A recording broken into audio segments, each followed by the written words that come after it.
सुशीला के 4 बेटे थे और चारों ने अपने माँ बाबा के खिलाफ आकर अपनी पसंद की शादी की थी।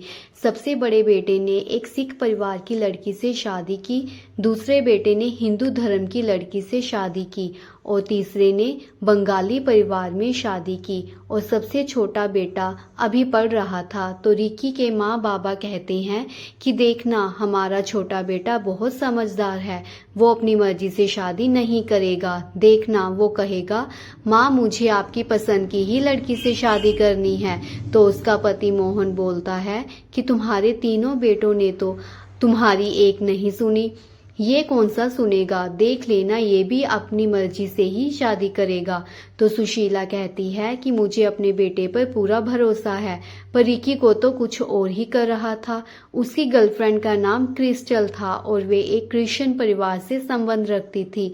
तो एक दिन रिकी को उसके बड़े भाई कहने लगे, रिकी हमने तो अपने घर वालों की पसंद से शादी नहीं की, तू ही कर ले। तो रिकी कहता, क्यों, मैं क्यों नहीं कर सकता अपनी मर्जी से शादी।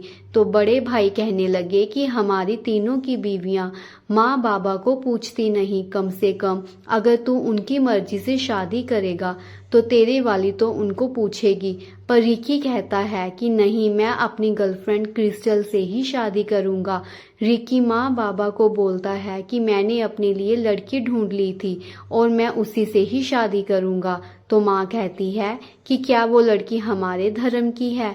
तो रिकी कहता है कि नहीं माँ, वो हमारे धर्म की नहीं है, वो ईसाई धर्म की है। तो माँ कहती है कि नहीं, हम इस शादी के लिए तैयार नहीं हैं। तो रिकी कहता है कि माँ मैं क्रिस्टल से ही शादी करूंगा और बोलकर बाहर चला जाता है। अगले दिन ही क्रिस्टल को अपने घर ले आता है और घर वालों को बोलता है कि मैंने क्रिस्टल के साथ कोर्ट मैरिज कर ली है। माँ कहती है कि सिर्फ एक धर्म की बहू कम थी, लो वो भी आ गई। तीनों बहुएं हंसने लग पड़ती हैं। अब एक ही मकान में चारों धर्म वाली बहुएं इकट्ठी रहने लग पड़ती हैं। जब क्रिस्टल रसोई में जाती है तो वहां पर देखती है कि तीनों बहुओं ने अपनी अलग अलग गैस रखी हुई थी। तो वे तीनों क्रिस्टल को बोलती हैं कि अपनी गैस ले आओ। शाम को ही क्रिस्टल अपनी रसोई का सामान ले आती है और साथ में एक जिंदा फिश ले आती है। तो तीनों बहुएं हैरान रह जाती हैं।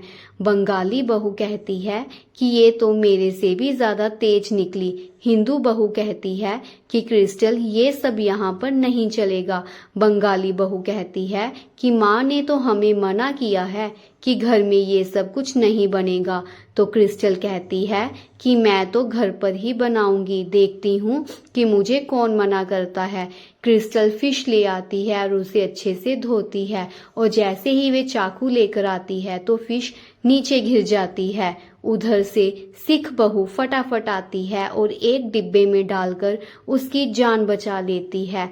तो क्रिस्टल को गुस्सा आ जाता है और बोलती है कि तुम्हारी हिम्मत कैसे हुई मेरी फिश को हाथ लगाने की। तो चारों बहुएं आपस में ही झगड़ने लग पड़ती हैं।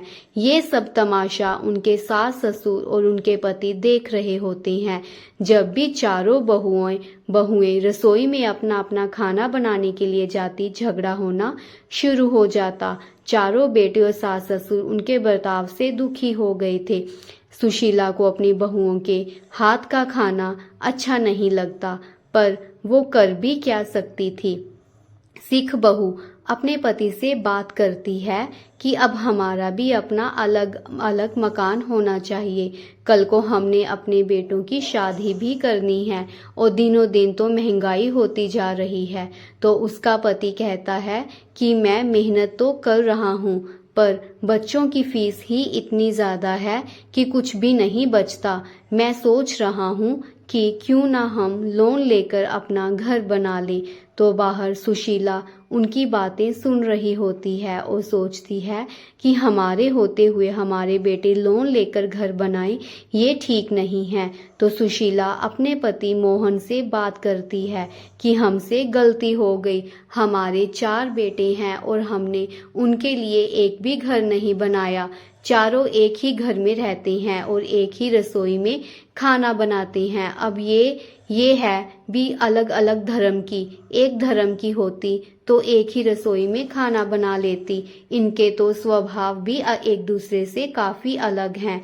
एक दिन सुशीला ने अपनी चारों बहुओं को अपने कमरे में बुलाती है और बोलती है कि जब तुम चारों रसोई में खाना बनाती हो तो आपस में लड़ने लग पड़ती हो। मेरा ये फैसला है कि जब एक बहू रसोई में खाना बना रही हो तो बाकी बहुएं अपने कमरे में रहेंगी।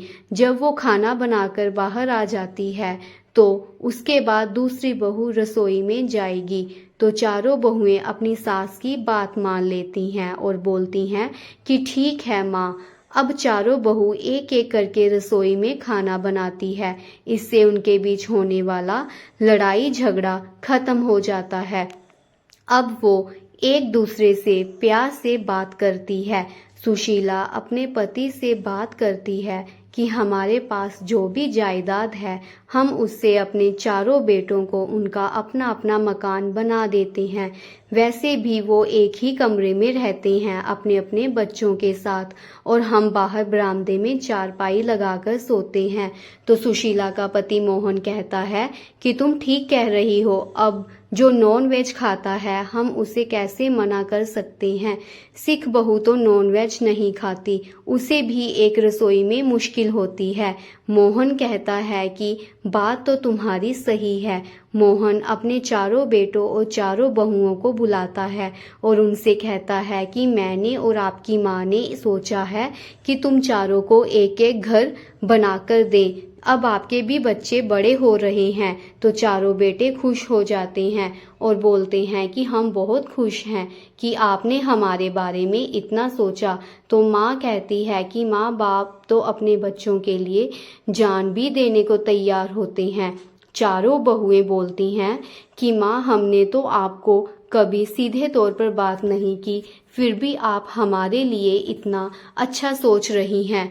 तो चारों बेटे बोलते हैं कि माँ बाबा फिर आप किस बेटे के साथ रहेंगे। तो सुशीला कहती है कि वो हमारी मर्जी, हमारा जहाँ दिल करेगा हम उसके साथ रह लेंगे।